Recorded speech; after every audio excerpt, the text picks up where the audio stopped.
Caribbean's history is as richly colored as its geography. From its birth and earliest inhabitants to the arrival of the Europeans, through its stormy battles and struggles, riddled with ancient gods and mysterious peoples, ravaged by pirates and adventurers, missionaries and noblemen. This is a land of colliding cultures and fiery passions. It's the magic of the Caribbean, and it has captivated for centuries. Crystal blue waters, sun-drenched white beaches, emerald mountains rising out of the sea. This is the Caribbean of vacation brochures and travel guides. But there's far more to the region than postcard views. The Caribbean's beauty lies in its diversity. From the tropical rainforest to savanna, from thorny woodlands and cactus scrub to mangrove swamps. It's hard to find in so small an area a greater range of tropical natural beauty.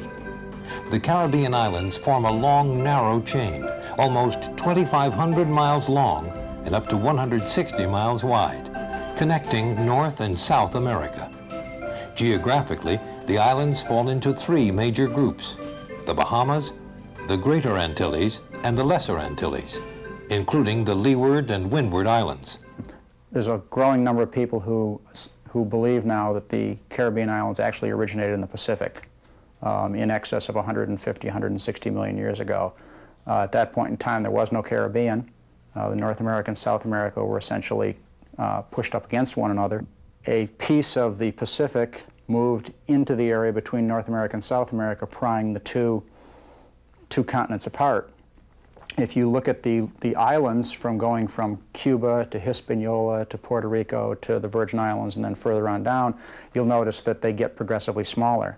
And the general thinking is that these are parts of the Caribbean plate that essentially get caught up against the other side, were ripped off in that tension and left behind. Then you get into the Windward Islands, the Lesser Antilles, essentially east of St. Thomas, and we have primarily volcanic islands, and these are related to the eastern edge of the Caribbean where it pushes against the North Atlantic. Islands such as Barbados and the Bahamas have coral origins. They're blocks of rock covered by limestone. They include more than 700 small islands, innumerable cays, and hundreds of reefs lying only a few feet below the surface. In the warm, clear waters, over 50 types of hard corals form the foundations of the reefs. Soft corals, such as sea fans, grow on top of them, adding color and variety. On land, plant and animal life is just as diverse. The primary reason is the trade winds. Wind coming across the ocean, which is obviously picking up moisture. Going up into the higher elevations, up into the mountains, you get into cooler area, and because when it's cool, it tends to make that moisture precipitate. And so you tend to pick up moisture off of the east end of islands and dump it on the west ends, and that's, again, is a function of the trade winds. Over 290 kinds of butterflies inhabit the Caribbean. Trinidad and Tobago alone support 400 species of birds. Native plants have been used in bush medicines and herbal remedies for generations, curing anything from toothaches to migraines. If you have a terrible headache, you know some people have headache, they got a headache here to the front and the headache drop down there, a sinus headache and a malaxary headache. Well, if you have a terrible headache, you get 5 of these leaves and you crush them. When you finish crush them, you heat them over the stove, but don't burn them up. And when it is hot, you tie it on your forehead and tie one across here for the frontal headache. When these two bush is cool, you renew them with 2 heated bush until you use up all 5 of them. And when you use up the last 5 of them, you come back and tell me where the headache is gone. The Caribbean natives have always been resourceful, living in harmony with their environment. The most intriguing were the Maya of Mexico and Central America. The ancient Maya created one of the most fascinating civilizations of pre-Columbian America. It rose, flourished, and then vanished deep in the tropical rainforest, leaving nothing but silent ruins. An extremely advanced society, the Maya understood astronomy and positioned their pyramids to indicate the spring and fall equinoxes. Human sacrifice was an important part of their religion, often to appease the god Chakmul. The Maya also played a primitive form of basketball. Two teams competed on a court, attempting to knock a heavy rubber ball through an elevated stone hoop. The winners received a sacrificial victim, sometimes the opposing team's captain.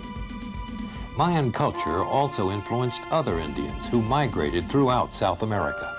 The first peopling of the whole American continent, including Canada, North America and South America, began 20 to 30,000 years ago.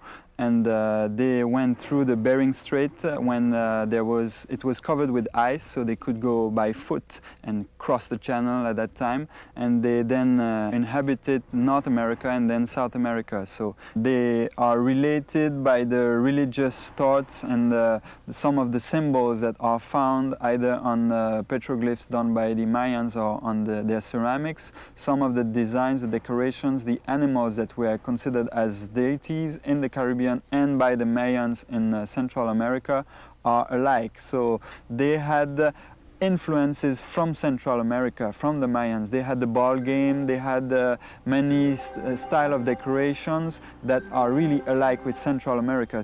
On the islands, recorded history begins with the arrival of Columbus. All that we know about the native inhabitation comes from artifacts and the observations of the Europeans, some of which were more fanciful than factual. Arawaks inhabited most of the islands, moving about in canoes big enough to carry 50 people. Columbus marveled at their length. The Indians introduced the explorers to pineapple, tobacco, hammocks, and rubber balls, which the Europeans had never seen before. When we are excavating, when the archaeologists are digging in the ground, we are creating artificial walls, as you see here, that we call a profile, in which you can see the different layers of deposits made by different Indians at different times. We find also broken pieces of pottery and different artifacts that helps us to identify the way the Indians lived and the kind of material and tools they had to live. The Arawak Indians were agriculturers and they needed stone tools to cut down the big trees before planting their crops. So this is a stone axe that was polished. It's a basaltic stone that is found in the Caribbean, and they polished it by grinding it on another stone like that. And as you can see, it is a shiny, beautiful axe that we found on St. Maarten, and it was stuck with natural glue into a big stick and used like this to cut down the trees before planting the crops. Only about 200 years before Columbus came, a new group of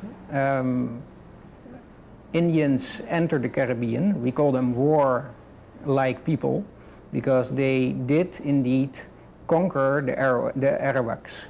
They were the Caribs. They came from South America, by the way, just like the Arawaks, and their culture was based on war waging and domination of other groups. The Carib society was a male-dominated society